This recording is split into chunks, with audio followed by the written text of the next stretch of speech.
Today on Spirits and Gear, we check out the Sennheiser HD300 headphones from Sennheiser.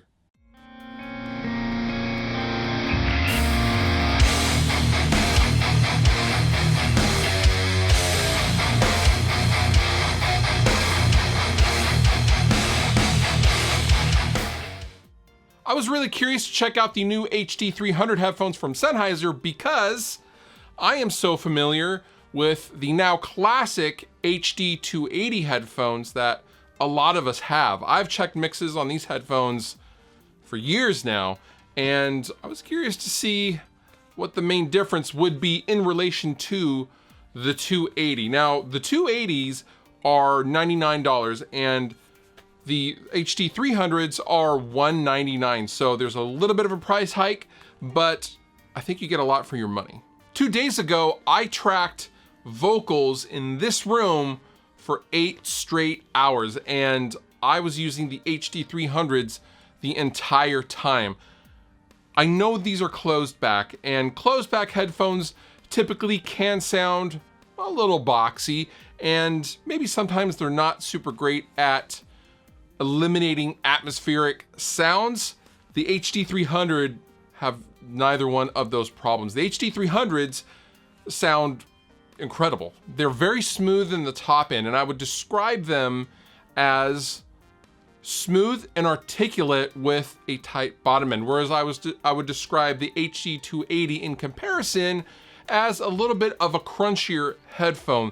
The high end is a little bit more broken up and maybe not as articulate, but I wouldn't expect it to be at a $99 price point. So if you're looking for an HD280 but with a little bit more sonic bells and whistles, look no further than the HD300.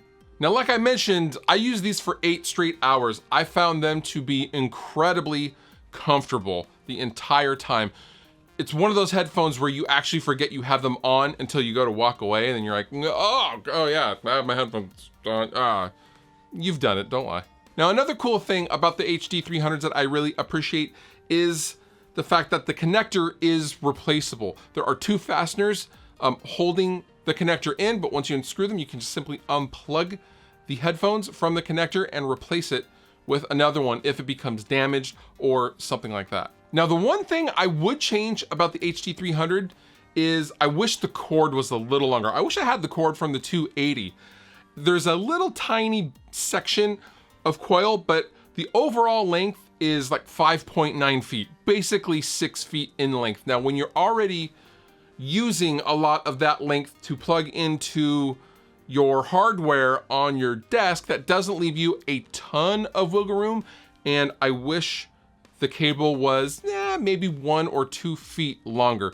That's getting kind of picky, and again, that is a personal preference, but that is something I would change about the HD300. Going forward, I will be referencing my mixes with the HD300 set and retiring my HD280 set just because they're that good, and I feel like I can trust them right away without having to really spend tons of time getting familiar with them.